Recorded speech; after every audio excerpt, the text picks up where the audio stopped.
नमस्कार स्टूडेंट्स, मैं Mulayam Singh Yadav arise studies के ऑनलाइन प्लेटफॉर्म पे आप सभी का हार्दिक स्वागत करता हूं। दोस्तों, आज अपन डिस्कस करेंगे जेट एग्जाम 2021 को लेके। तो मैं आप सभी से रिक्वेस्ट करना चाहूँगा, अभी अपना जो वीडियो है इस वीडियो को आप सभी अंत तक देखें, ताकि आगामी जो कल का एग्ज़ाम है इस एग्ज़ाम के अंदर अपन जो है वो एक बहुत अच्छी रैंक के साथ जो है वो अपन एग्ज़ाम को फाइट करें। तो जैसा कि दोस्तों आप सभी को पता है, कल 8 अगस्त संडे को अपना जेट का जो एग्ज़ाम है वो कंडक्ट होने जा रहा है। रही बात ये जो एग्ज़ाम है, इस एग्ज़ाम को श्री करण नरेंद्र एग्रीकल्चर यूनिवर्सिटी जोमनेर के द्वारा जो है वो इसको कंडक्ट किया जा रहा है। और बहुत ही जो एग्रीकल्चर विद्यार्थी है काफ़ी दिनों से इंतजार कर रहे थे, सर हमारा जेट का एग्ज़ाम कब होगा। तो कल का जो दिन है अपने लिए बहुत ही ज़्यादा इम्पोर्टेंट होने वाला है। और हमने जो सपने देखे हैं एग्रीकल्चर सेक्टर में आगे की स्टडी करने के, वो कल जो है कल के एग्ज़ाम के बाद वो सपने अपने साकार होने वाले हैं। तो मैं आप सभी विद्यार्थियों को बताना चाहूँगा, मैं एक बार फिर से कहना चाहूँगा, मैं मुलायम सिंह यादव अराइज स्टडीज़ के ऑनलाइन प्लेटफॉर्म जम्मू जयपुर से मैं आप सभी के लिए ये मैं क्लास लेके आया हूँ, जिसमें अपन बात करेंगे जेट का जो एग्ज़ाम है, इस एग्ज़ाम को किस प्रकार से पास किया जाए, कैसे अच्छे अंक लिए जाए, साथ ही अपने को एग्जाम के अंदर किन किन बातों का ध्यान रखना है, इन सभी बातों के बारे में अपन डिस्कस करेंगे। तो आप सभी विद्यार्थियों को मेरा फिर से नमस्कार। तो दोस्तों अपन सबसे पहले अपन बात करते हैं जेट एग्जाम जो होता है ये क्या होता है, जेट के एग्जाम के बारे में। तो आपने देखा होगा ये आपका संयुक्त जेट परीक्षा जो विद्यार्थी कक्षा 12 के बाद से यदि वो बीएससी एग्रीकल्चर में प्रवेश करना चाहते हैं तो उन विद्यार्थियों के लिए राजस्थान लेवल पर जेट एग्जाम को क्या करना पड़ता है, पास करना पड़ता है, जिसके अंदर जो है 480 अंक का आपका पेपर होता है। 480 अंक में से कितने नंबर अपने लिए नेसेसरी है, उन सभी बातों के बारे में धीरे धीरे अपन डिस्कस करेंगे। तो सबसे पहले देखो, मैं आपको बताना चाहूं, आप सभी जो विद्यार्थी है कल आप एग्जाम देने जा रहे हो, तो सबसे पहले मैं आपको यह कहना चाहूंगा, यदि आपका गृह जिले के अंदर सेंटर है तो आप अर्ली मॉर्निंग या एक दिन पहले, जैसे आज ही आप स्टार्ट हो सकते हैं। लेकिन आपका जैसे आउट ऑफ डिस्ट्रिक्ट है तो आप जो है कल का इंतजार मत करिएगा, आज ही आपको जो है वहां पे आपको सेंटर तक पहुंचना है। उसके आसपास जो भी होटल्स, रूम या जो भी आपके रहने की गेस्ट हाउस वगैरह है वहां पर आप रहिएगा रात भर, और सुबह अर्ली मॉर्निंग आपको एग्जाम देना है। तो यहां पर मैं आपको थोड़ा सा बताने जा रहा हूं, आप सभी लोग जो है इस चीज को ध्यान से देखिएगा। तो सबसे पहले अपन बात करते हैं कि जेट का जो एग्जाम है, इस जेट के एग्जाम के लिए अपने को कितने मार्क्स चाहिए, वो सब चीजें जो है दोस्तों अपन यहां पर डिस्कस करेंगे। तो मैं आप सभी से रिक्वेस्ट करना चाहूंगा, जो पैटर्न मैं आप लोगों को समझाने जा रहा हूं उस पैटर्न का थोड़ा सा ध्यान दीजिए, और उस पैटर्न के आधार पर अपने को जो है कल का जो पेपर है उसको सोल्व करना है। तो कल का जो पेपर होगा आपकी जिंदगी के लिए बहुत ही इंपॉर्टेंट है, क्योंकि आप लोगों ने 11th-12th में एग्रीकल्चर सब्जेक्ट लिया है और आपने एग्रीकल्चर बीएससी का जो सपना देखा है उस सपने को साकार करने के लिए जो अपना जेट एग्जाम है दोस्तों, इस जेट एग्जाम को आपको बहुत ही अच्छे नंबर से क्या है पास करना होगा। तो अपना जो एग्जाम है उस एग्जाम को पास करने के जो निर्देश है वो निर्देश भी आप लोगों को मैं बताने जा रहा हूं। सबसे पहले दोस्तों अपने को क्या करना है, हमारे को जो अपना परमिशन लेटर है उस परमिशन लेटर पे जो भी निर्देश दिए गए हैं उन निर्देशों का अपने को दोस्तों पालन करना है। उन निर्देशों के अंदर बहुत सारी अच्छी अच्छी चीज आपको बताई गई है, और उनके अंदर बताया गया है कि आप सभी जो विद्यार्थी है वहां एग्जाम में पहुंचने से पहले आप वहां पर एग्जाम सेंटर के अंदर, जैसे आपका जो टाइम है वो 11 से 1 बजे आपका एग्जाम का टाइम है, लेकिन वहां पर अपने को एग्जाम सेंटर के अंदर जो आपका मॉर्निंग जो है, मॉर्निंग के अंदर आप जो 9:30 बजे है, 9:30 AM जो है वहां आपको पहुंचना है। यदि कोई विद्यार्थी वहां पर 10:45 से ऊपर यदि टाइम लगाता है तो हो सकता है उस सेंटर पे आपको एंट्री ना दी जाए। इसलिए पहले इस बात का आपको ध्यान रखना है कि अपन जो अपना एग्जामिनेशन सेंटर है वहां पर 9:30 से आपका जो 10:45 का टाइम है, इसके बीच के समय के अंदर अपने को वहां पर एंट्री करनी है। साथ ही अपने को वहां पर अपने साथ अपना एक आईडी कार्ड, इसके साथ ही आपको जैसे आधार है, आपकी 10th की मार्कशीट है, साथ में आपको बताना चाहूंगा किसी भी कॉलेज का, किसी भी स्कूल का या किसी भी इंस्टीट्यूट का जो आईडी कार्ड है वो अलाउड नहीं होगा। इसलिए प्यारे मित्रों, आप सभी जो विद्यार्थी है वहां पर आप 10th की मार्कशीट या आपका जो आधार कार्ड है उसी को आप आईडी के रूप में ले जाए। साथ ही आपको एक पासपोर्ट टाइप फोटो ले जानी है और आपका जो एडमिट कार्ड है वो एडमिट कार्ड ले जाना है। यहां पर आपको एक और चीज का ध्यान रखना होगा, यदि एडमिट कार्ड के ऊपर आपके जो सिग्नेचर है उसमें थोड़ा बहुत मिसप्रिंट हुआ है तो आपको किसी भी गजेटेड अधिकारी से आप वहां पर उसको अटेस्टेड करवा के उसको ठीक कर सकते हो। और आपको एक पासपोर्ट टाइप की जो फोटो है जो अपने फॉर्म के अंदर हमने वहां पे चस्पा की है उस प्रकार की फोटो आपको वहां पर ले जानी है। साथ ही आपका जो ड्रेस कोड है, ड्रेस कोड की अपन बात करते हैं। ड्रेस कोड के अंदर दोस्तों आपको नॉर्मल जो फॉर्मल अपना जो टी शर्ट या जो अपना पजामा है, अपने पैंट शर्ट है वो आपको पहननी है। किसी भी प्रकार के 6 पॉकेट वाले या अधिक जैसे जो भड़कीले टाइप के कपड़े वगैरह होते हैं या इंस्टीट्यूट की टी शर्ट वगैरह होती है वो चीज वहां पर नहीं ले जानी। आपको सिंपल सोपर कपड़े जो है वहां पे पहनने हैं। उसके साथ ही दोस्तों आपको मैं ये भी बताऊं, जैसे ही आप एग्जाम हॉल के अंदर प्रवेश करते हो, एग्जाम हॉल में प्रवेश करके आपको लगभग 10 से 15 मिनट पहले एग्जाम हॉल के अंदर वहां पर प्रवेश दिया जाएगा। सबसे पहले एग्जाम हॉल के अंदर जाके अपने आप को रिलैक्स करना है और यहां पर ईश्वर को याद करना है कि अगले 2 घंटे ईश्वर मेरा सपोर्ट करना और मैं भी मेरी ईमानदारी से पूरी एनर्जी के साथ इस पेपर को आज मैं सॉल्व करूंगा।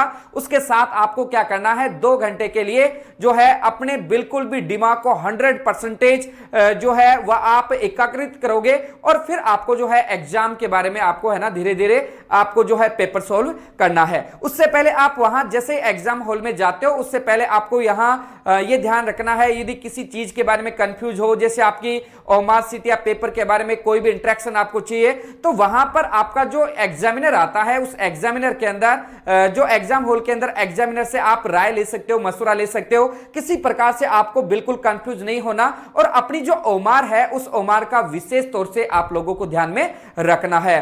कई बार मैंने देखा है दोस्तों बहुत सारे बच्चे बहुत अच्छी तैयारी करने के बावजूद वो क्या करते हैं, वो ओमार के अंदर जैसे एग्रीकल्चर का जो कॉलम होता है वहां पर केमिस्ट्री भर दिया या केमिस्ट्री की जगह बायोलॉजी भर दिया, तो इस प्रकार से बच्चे को बहुत ज्यादा नुकसान होता है। यदि आपका जैसे आपने देखा होगा पहले जैसे हो सकता है वहां पर आपको लिखा हुआ मिल जाए ये एग्रीकल्चर का है, ये आपका बायो का है और तीसरा आपको ब्लॉन्क हो सकता है केमिस्ट्री का है। यदि केमिस्ट्री में आपकी बेहतरीन तैयारी है और आपने केमिस्ट्री के पेपर को पहले सॉल्यूशन करना आपने स्टार्ट कर दिया तो आप ये देखो पेपर सॉल्यूशन करना कोई गलत बात नहीं है, लेकिन आपने हो सकता है उसको पहले एग्रीकल्चर वाले कॉलम में आपने उसको कर दिया तो वो आपका है ना पेपर ओमार पूरी की पूरी जो है वो गलत हो जाएगी और वहां आप एग्जाम से लैप्स हो जाओगे। तो एक अपने को इस बात का विशेष तौर से क्या रखना है, ध्यान रखना है। साथ ही कई स्टूडेंट्स मैंने ये भी देखे हैं जो रोल नंबर है उन्हें रोल नंबर को भी क्या है वो दोस्तों गलत भरते हैं। तो यदि आपके जैसे हो सकता है एग्जाम के अंदर आपके जैसे 6 डिजिट के अंदर आपकी जो है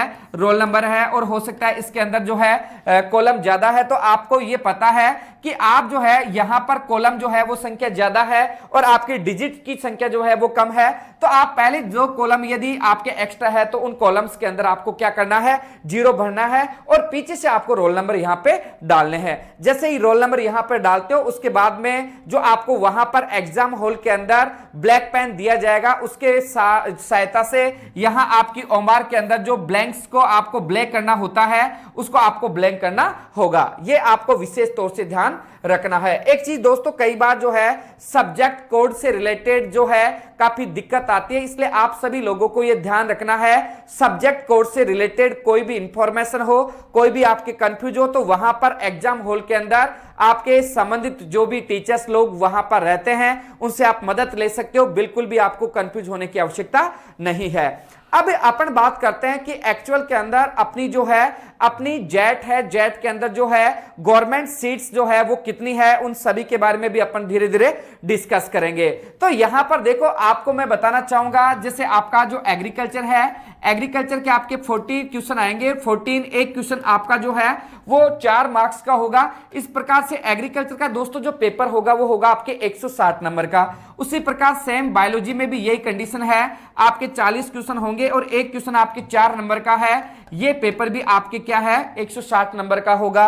तीसरा सब्जेक्ट आता है दोस्तों आपका केमिस्ट्री, 40 क्वेश्चन है, एक क्वेश्चन 4 नंबर का है। इस प्रकार से ये आपका 160 160 160, तो टोटल मिला के आपका जो पेपर है वो पेपर आपके 480 नंबर का है। अब यहां पर अपन डिस्कस करेंगे सर इन 480 में से कितने मार्क्स लिए जाए ताकि हमारा जो गवर्नमेंट एग्रीकल्चर जो कॉलेज है, यूनिवर्सिटीज है, वहां पर सिलेक्शन हो। तो मैं आपको बताना चाहूंगा आपका जो पेपर है, इस पेपर का तीन टाइप का पैटर्न जो है, पैटर्न के साथ यहां पर जो है वो क्वेश्चन बनाए जाते हैं। जैसे यहां पर जो है सरल क्वेश्चन होते हैं। पहला जो है वो क्या है आपका सरल है। दूसरा है दोस्तों आपके जैसे मध्यम प्रकार के क्वेश्चन दिए जाएंगे आपको, और यहां पर देखो थोड़ा सा जटिल प्रकार के क्वेश्चन आपको यहां पर दिए जाएंगे। तो यहां पर आपका जो जैसे 100% में 100 क्वेश्चन आपके सामने हैं, तो 100 क्वेश्चन में आपको 50 क्वेश्चन जो दिए जाएंगे वो दिए जाएंगे बिल्कुल सरल, जिसको आपने देखा होगा 11वीं और 12वीं के अंदर आप लोगों ने एग्रीकल्चर पढ़ा है, तीनों सब्जेक्ट पढ़े हैं और आपने बहुत अच्छी तरीके से स्टडी की है। तो ये सरल जो पार्ट वाले क्वेश्चन है 50 के 50 आप इनको राइट कर सकते हो। उसके बाद में थोड़ा सा मीडियम जो होता है 30% जो क्वेश्चंस होते हैं वो कैसे होते हैं दोस्तों, मीडियम होते हैं, और आपके जो 20% बाकी बचे हुए क्वेश्चन है वो कैसे होते हैं, जटिल होते हैं। लेकिन यहां पर मैं आपको कहना चाहूंगा यदि आपका सब्जेक्ट बहुत अच्छा है, आपने किसी अच्छे इंस्टीट्यूट या अच्छे टीचर्स के द्वारा आपने स्टडी की है, तो इन 20% जो जटिल क्वेश्चन है इनमें से भी आप 0.5% क्वेश्चन मींस 10 क्वेश्चनों को आप इनमें से भी राइट कर सकते हो। तो यहां पर आपका ये पैटर्न एग्जाम के अंदर जो भी एग्जामिनर होती है, जो अपने पेपर तैयार करने वाले होते हैं, उनके माइंड सेटअप जो होता है उनका इस प्रकार से होता है कि अपने को 50% जो क्वेश्चंस है वो बिल्कुल सिंपल देने हैं, उसके बाद में 30 क्वेश्चन है या 30% मीडियम देने हैं, और वहां पर 20% जो मैटर है उसमें हार्ड क्वेश्चन अपने को लेने हैं।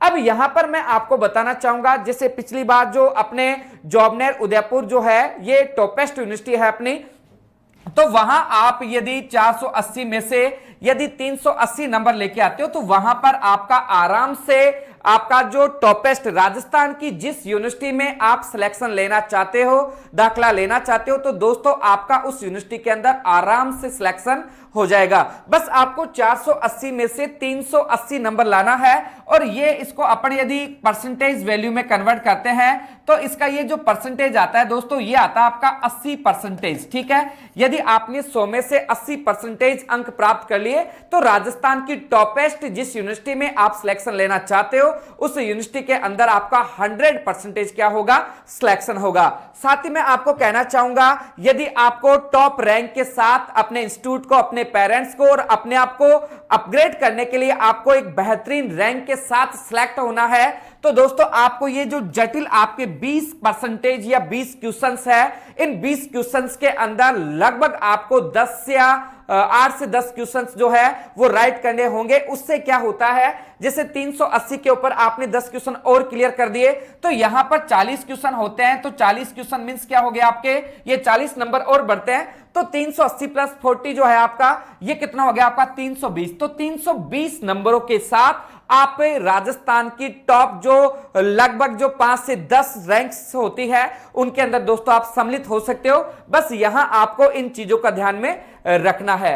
साथ ही अपने एग्रीकल्चर जेट के अंदर जो राजस्थान के अंदर लगभग आपने देखा होगा ये हर साल क्या होती है, अपग्रेड होती रहती है। तो यहां पर मैं आपको बताना चाहूंगा अपने राजस्थान के अंदर देखो पिछली बार जो है, पिछली बार 5500 सीट थी, लेकिन यहां अब की बार सुनने में आ रहा है लगभग 500 सीटें और वृद्धि की गई है, इसलिए अपनी जो सीट है वो कितनी हो चुकी है 6000, जिसमें प्राइवेट और गवर्नमेंट जो है दोनों प्रकार की सीट यहां पर है। इसमें लगभग आपने देखा होगा 1550 से लेके 1600 सीट जो है वो किसकी है, आपकी गवर्नमेंट की है। इसके अलावा बाकी शेष बची हुई सीटें हैं वो किसकी है दोस्तों, प्राइवेट। तो आप यदि गवर्नमेंट सीट की तलाश में हो तो आप ये देखेगा कि लगभग 28,000 विद्यार्थियों ने यहां पर जेट का फॉर्म फिलअप किया है।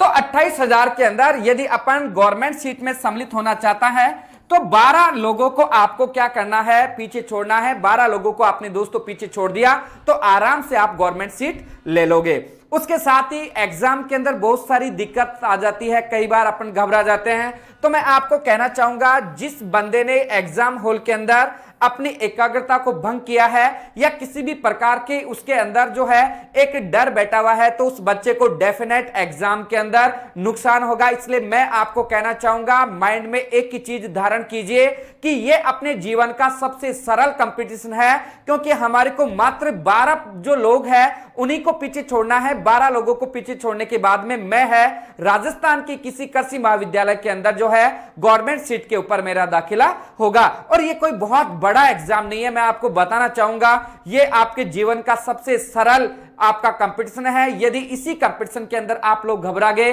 तो मान के चलना आगे की डगर आपके लिए बहुत ज्यादा मुश्किल होने वाली है, क्योंकि ये आपके जीवन का एक वो एग्जाम है जिसके अंदर आप अपने आप को एग्रीकल्चर सेक्टर के प्लेटफॉर्म पे आप है पैर रखते हुए आगे के कदम जो है आपके उसी प्लेटफॉर्म से होते हुए आपके स्कोप की तरफ बढ़ेंगे। इसलिए इस एग्जाम को पास करना अपने लिए बहुत ज्यादा जरूरी है। साथ ही मैंने आपको यह बताया गवर्नमेंट सीट कितनी है, प्राइवेट सीट कितनी है। लगभग एग्रीकल्चर कॉलेजों के अंदर यदि आप 325 के आसपास मार्क्स लेके आते हो तो आपका डेफिनेट किसी सरकारी महाविद्यालय में आपका सिलेक्शन होगा दोस्तों। लेकिन आपको यूनिवर्सिटी कैंपस में जाने के लिए 380 के आसपास या हो सकता है इससे अबव नंबर आपको लाने होंगे। अब कि सर हम 380 नंबर लाने के लिए या 325 नंबर लाने के लिए पेपर को कैसे कैलकुलेट किया जाए, तो उस पेपर के कैलकुलेशन की अपन बात करते हैं दोस्तों। यहां आपका जो एग्रीकल्चर का जो पेपर है, यहां आपने देखा होगा एग्रीकल्चर थोड़ा सिंपल होता है,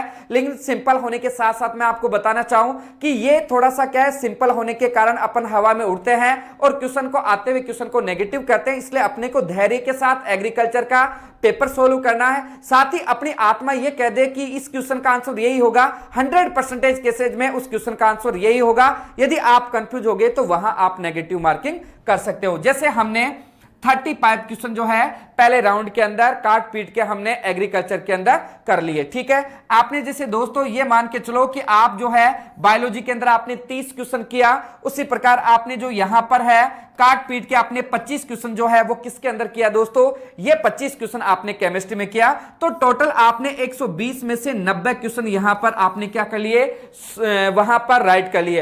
अब 90 जो क्वेश्चन है इसको 4 से मल्टीप्लाई करते हैं तो 960। इसका मतलब अपन जो है यूनिवर्सिटी में जो है पहुंचने के लिए अभी भी अपने को 20 नंबरों की आवश्यकता है, लेकिन अपन जो है गवर्नमेंट कॉलेज में डेफिनेट अपना जो है इस नंबर पे क्या होगा, सिलेक्शन होगा।